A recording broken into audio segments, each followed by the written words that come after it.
So in our last lecture we saw the introduction of amino acids, उसके कुछ properties discuss करें. अभी हम कुछ प्रॉपर्टीज़ बची हुई हैं उसे डिस्कस करते हैं. मोस्टली ये प्रॉपर्टीज़ का जो कॉन्सेप्ट है वो हम हमारे लास्ट लेक्चर में सीख चुके हैं. अब बस उसके कुछ टर्मिनोलॉजी समझनी है, उसे बोलते क्या है वो सीखना है. ठीक है. तो जैसे कि कल हमने देखा था कि जो हमारा अमीनो एसिड है उसमें एसिड ग्रुप होता है कार्बोक्सिलिक एसिड और अमीनो ग्रुप होता है अमीन ग्रुप, राइट. तो वो बेसिक होता है, राइट. तो जिस भी मॉलिक्यूल की में एसिड और बेसिक दोनों टेंडेंसी होती है उसे बोलते हैं एम्फोटेरिक मॉलिक्यूल. ठीक है. तो इसीलिए amino acids are amphoteric which means they have acidic and basic tendencies. ठीक है. लास्ट लेक्चर अगर आपने नहीं देखा है तो प्लीज़ जाके एक बार देख लीजिए, क्योंकि उसमें सारे कॉन्सेप्ट्स हमने डिस्कस कर लिए हैं, तो यहाँ पे समझने में बहुत आसान होगा. और जो पुराने कॉन्सेप्ट्स थे वो भी मैंने बहुत डेप्थ में बताए हैं, तो आपको वो भी एंट्रेंस एग्ज़ाम के हिसाब से बहुत इजी पड़ेगा समझने में. ठीक है. मैं डिस्क्रिप्शन बॉक्स में उसकी लिंक डाल दूंगी ताकि आप इजीली ढूंढ पाएँ. वैसे एक पूरा प्लेलिस्ट है अमीनो एसिड का, तो आप पूरी प्लेलिस्ट को फॉलो कर सकते हैं और अपने सारे concept related to amino acids clear कर सकते हैं. ठीक है. अभी हम आगे देखते हैं. The carboxylic group carboxyl group is able to lose proton and the amine group is able to accept proton. ठीक है. यहाँ हमको दिख रहा है जो हमारा ये रहा एसिडिक ग्रुप COOH और ये है बेसिक ग्रुप NH2. ये क्या करता है, ये H दे देता है, यानी ये डोनर हो गया, प्रोटॉन डोनर, और ये ले लेता है. तो ये इसने दिया तो ये नेगेटिव चार्ज का हो गया और इसने ले लिया तो ये पॉजिटिव चार्ज का हो गया.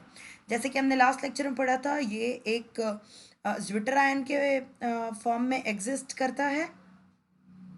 और ये जो ज्विटर आयन है इसमें पॉजिटिव और नेगेटिव दोनों चार्ज इक्वल होते हैं, इसलिए नेट चार्ज इसका 0 होता है. ठीक है. लेकिन सेपरेटली पॉजिटिव और नेगेटिव चार्ज होता है. ठीक है. अब इसको और डिटेल में समझने के लिए तो आपको लास्ट लेक्चर में ही जाना पड़ेगा. ठीक है. ये भी हमने डिस्कस किया था कि जब हम pH बढ़ा देते हैं, ठीक है, तो मतलब क्या कर रहे हैं, हम OH आयंस प्रोवाइड कर रहे हैं. तो जब हम pH बढ़ा देते हैं तो जो NH3 प्लस है, जो प्लस चार्ज है, ये OH के साथ एक H प्लस आयन रिएक्ट करेगा, H2O रिलीज कर देगा और ये जो पॉजिटिव चार्ज है ये खत्म हो जाएगा. और उसी तरह से जब हम H प्लस आयन प्रोवाइड करेंगे, मतलब कि pH कम कर देंगे, यानी एसिडिक एनवायरनमेंट में रखेंगे, तो ये जो है ये लोअर pH पे H प्लस आयन को लेगा और ये न्यूट्रलाइज हो जाएगा. तो इस केस में क्या होगा कि जो नेगेटिव चार्ज है वो न्यूट्रलाइज हो जाएगा. तो इसीलिए हम लोग कहते हैं, जैसे कि हमने लास्ट स्लाइड पे देखा था, कि जब जब pH कम होती है तो ये कैटायनिक फॉर्म में एग्जिस्ट करता है, और जब pH बढ़ा देते हैं तो ये एनायनिक फॉर्म में एग्जिस्ट करता है. ठीक है. और इसको मैंने बहुत डेप्थ में, बहुत अच्छी इजी भाषा में समझाया है लास्ट लेक्चर में, तो प्लीज़ वो ज़रूर से देख लीजिएगा. नेक्स्ट, आइसो इलेक्ट्रिक पॉइंट क्या होता है. ठीक है. तो अभी हमने जैसे देखा कि कम pH पे कैटायन होता है, ज़्यादा pH पे एनायन होता है. तो ऐसा कोई pH होगा जिस पे ये न्यूट्रल होता होगा, उस pH को कहते हैं iso electric point. Isoelectric point is, or it is also denoted as Pi, is the pH at which the amino acid is neutral. That is the Zwitter ion form जो है वो इसमें डोमिनेंट होता है. ठीक है. मतलब कि नेट चार्ज इसका 0 हो जाएगा. ठीक है. द आइसोइलेक्ट्रिक पॉइंट और आइसो आयोनिक पॉइंट भी बोलते हैं इसको, किसी भी नाम से ये आए, आपको कंफ्यूज नहीं होना है. Is the pH at which the amino acid does not migrate in electric field. Electric field में कब माइग्रेट करेगा, जब उसके ऊपर कोई चार्ज होगा. ठीक है.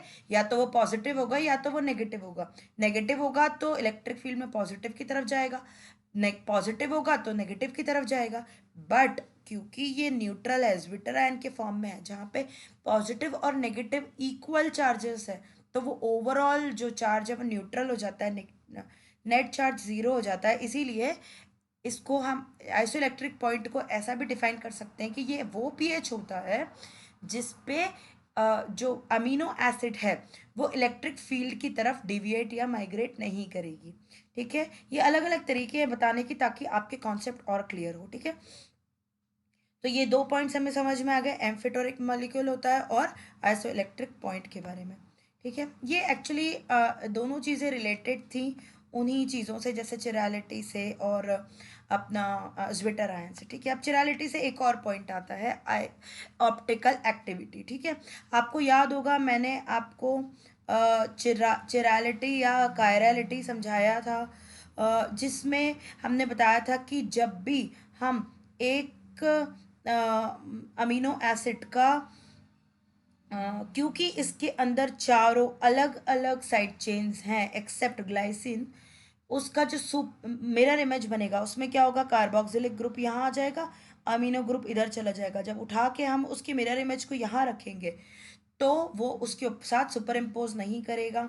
ठीक है, तो इसको इस प्रॉपर्टी को हमने बोला था, इस प्रॉपर्टी को हमने डिफाइन किया था चिरैलिटी से या कायरलिटी से। और ये जो दो फॉर्म्स थे इसको एनेंशियोमर्स बोला था, और जो एनेंशियोमर्स है वो एल फॉर्म और डी फॉर्म में एग्जिस्ट करते हैं। ठीक है, पूरा रिवाइज हो गया। अब हम आते हैं ऑप्टिकल एक्टिविटी पे। तो क्या होता है, क्योंकि इसके चारों जो साइड चेन्स हैं वो अलग अलग होते हैं, इसीलिए ये ऑप्टिकली एक्टिव होता है। An optically active compound can rotate the plane polarised light either in clockwise to the right और एंटी क्लॉकवाइज या counter clockwise to the left. ठीक है, तो जो ये अभी हम अगला फिर से पढ़ेंगे तो और समझ में आएगा कि एक प्लेन पोलराइज्ड लाइट होती है जो सिर्फ एक ही, ये पूरा का पोलराइज्ड होती है, जिस जो फिल्टर में लगाते हैं, अभी हम अगले पेज पे देखेंगे, उसको जब हम उसके बीच में हम सैंपल ऑफ अमीनो एसिड रखते हैं तो वो प्लेन पोलराइज्ड लाइट या तो क्लॉकवाइज मूव करेगी और उसे बोलेंगे डेक्स्ट्रो रोटेटरी, या फिर प्लस साइन से डिनोट करेंगे, या फिर उसको बोलेंगे स्मॉल डी फॉर्म, या फिर वो उसको anti clockwise counter clockwise move कर देगी, जिसे हम लीवो रोटेटरी बोलेंगे, माइनस साइन से डिनोट करेंगे, और इसको L form small L form बोलेंगे। ठीक है, अब ये जो होता है ये किस में होता है, पोलरीमीटर। ये आपको पता होना चाहिए कि जिस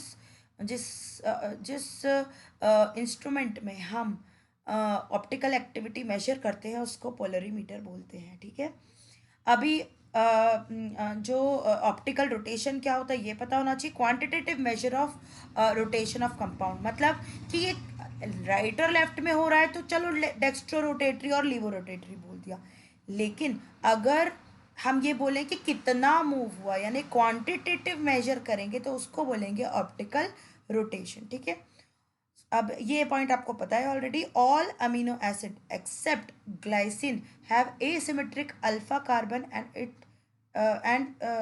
it they show optical activity. तो मतलब ग्लाइसिन के अलावा बाकी सब ऑप्टिकल एक्टिविटी दिखाते हैं।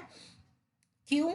क्योंकि हमने पढ़ चुके हैं कि जो ग्लाइसिन होता है उसमें जो अपना वेरिएबल ग्रुप है वो एच होता है, मतलब कि दो एच हैं तो चारों अलग अलग नहीं हुए, तो इसलिए वो एसिमेट्रिक अल्फा कार्बन नहीं होता, इसीलिए वो ऑप्टिकली एक्टिव नहीं होता है।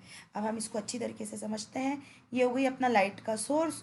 अब इसको हमने मूव करा पोलराइजिंग फिल्टर के थ्रू, तो उससे सिर्फ एक डायरेक्शन में घूमने वाली प्लेन पोलराइज लाइट निकल के बाहर आएगी, तो जितने बाकी सब है वो फिल्टर हो जाएंगे, जितनी भी लाइट का डायरेक्शन है वो फिल्टर हो जाएगा। अब ये पहले तो बिफोर अगर हम देखें तो ये प्लेन पोलराइज लाइट थी।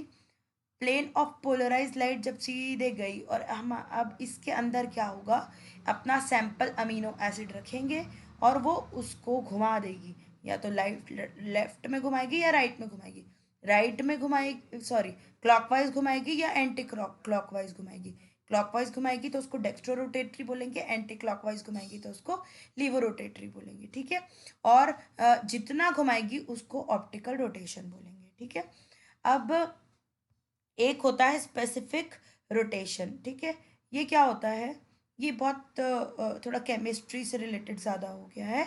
इसका मतलब होता है this is denoted by alpha. Alpha is the specific rotation. Is equal to observe rotation, यानी कि जितना भी मेजरमेंट आया है, डिवाइडेड बाय कंसंट्रेशन की अमीनो एसिड का कंसंट्रेशन। अभी हम अमीनो एसिड की बात कर रहे हैं इसलिए मैं अमीनो एसिड बोल रही हूँ, अदरवाइज ये कोई भी ऑप्टिकली एक्टिव कंपाउंड इसमें डाल सकते हैं, ठीक है। तो इधर concentration of amino acid in is in gram per ml, और ये path of path length that is measured in decimeter, ठीक है। ये होता है स्पेसिफिक रोटेशन।